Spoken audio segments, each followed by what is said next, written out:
这种红色的龙虾非常稀有，而且昂贵。为了不浪费一丁点龙虾，每个部位都可以做成美食，一次就能吃上龙虾的各种做法。你有没有尝试过？今天桑尼来到西贡当地最好的海鲜批发市场，这里专门批发从世界各地进口的高档海鲜食材。这次来他想尝试一种从来都没有见过的龙虾，这种龙虾没有钳子，尾部肥美肉多。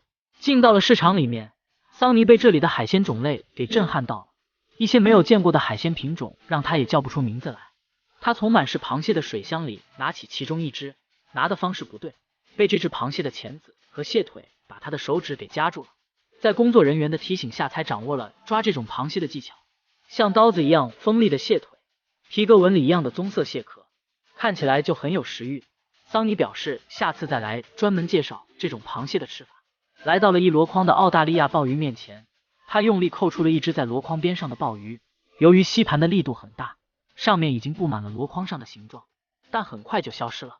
这只超大鲍鱼的形状让桑尼充满了幻想。300块钱人民币一只，你会不会觉得贵？今天的目的就是这种红色的龙虾。桑尼从里面抓住其中一只龙虾的触角，生猛的龙虾有点让他叫架不住，被泼得全身是水。一只红色大鳌虾被他抓了出来，当想要数一下有多少只脚时，又被虾尾打脸。生猛有劲的虾尾让他想抓都抓不住，掉入了水箱里。最后拿来一个筐才把它捞了起来。深红色带刺的龙虾壳，看起来有一种霸气的感觉。一对不是钳子的前爪可以用来撕碎猎物，像极了一种外星生物的样貌，充满尖刺的可再生触角，可以感知猎物的存在。这种稀少的高档海鲜，6斤多的红色龙虾，价值1800块人民币。红色的龙虾已经买好。桑尼来到当地的一家专门做欧洲游客的高级西餐厅，厨师叫小猪。打过招呼后，第一个问题就问小猪有没有见过红色的龙虾。没见过世面的桑尼居然问一个见过世面的厨师，尴尬的桑尼马上转移话题，打开泡沫箱，拿出在市场刚买的龙虾。生猛的红色龙虾还在拍打泡沫箱。由于这只龙虾体型太大，还过于生猛，就连见过世面的小猪也无从下手，只好拿出冰块，先将其放入里面冷冻10分钟，使龙虾失去活力，之后再从冰块里拿了出来。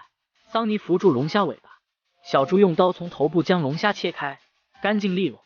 随后龙虾尾巴被桑尼180度拧开拔出，厚实半透明的龙虾尾，将其称了一下，居然有1.5斤重。将所有的虾脚、虾钳拔掉，打开龙虾头将内脏去除，拿出最美味的虾黄，另外用碗装住。龙虾的每一部分都分好之后，就可以开始制作了。第一步需要先把龙虾的尾巴去壳，将新鲜厚实的龙虾肉用海带短暂包裹，让其吸收海带的味道，再打开切成块，有点像生鱼片一样的做法，放入用油煮熟的虾黄跟芥辣，再配上油炸过的蒜片，香辣、顺滑、嘎嘣脆的口感，让从来没有吃过这种美食的桑尼赞不绝口。生吃了龙虾肉，还要尝尝龙虾脚跟钳子。将煮好的虾腿从开水里捞出来，敲碎虾壳，取出嫩肉，涂上面粉，放入油锅里油炸，配上松露蒜泥蛋黄酱跟柠檬，在香脆的虾肉表面撒上松露碎。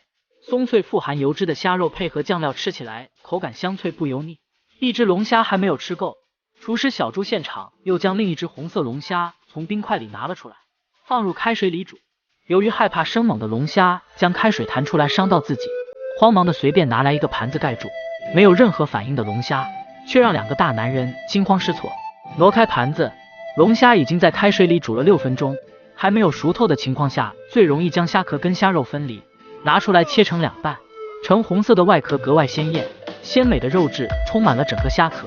拿出虾肉切块，放入油锅翻炒，加入韭菜、芝士跟酱料混合，然后放入已经煮好的菜叶中包裹起来，再放进冰箱里冷冻。拿出1块油酥面团，在表面扫上蛋液，将已经冰冻过用菜叶包裹的虾肉放入其中，再盖上1层面团，做成面包形状。将多余的面团切开放一边，在面包的顶上开个洞，以防在蒸煮的时候裂开。之后再涂上蛋黄液，放入烤箱煮15分钟。1块龙虾面包，炸好的龙虾肉，再配上些许意大利面，可以成功出锅了。桑尼这个国际大吃货又尝试了龙虾的另一种吃法，又是一顿夸赞。龙虾大餐还没完，还有另一半的龙虾加上橄榄油，放入炭火里烤。将烤熟的龙虾拿出来放入盘里，利用洋葱、迷迭香和大蒜挤上些柠檬汁搅拌混合，最后放上虾黄，均匀的涂在已经烤好的虾肉表面，还需要喷火加热，将刚涂上的配料融化，让其汁液渗入到虾肉里面。金黄色的龙虾可以上桌了。坐在龙虾面前的桑尼已经吃足了一天的龙虾大餐，这大口的吃肉，还不断摆弄着龙虾肉饮用，隔着屏幕都能闻到它的味道。小编的口水已经流了一地，还有什么东西是他那张挑剔的嘴没有吃过的？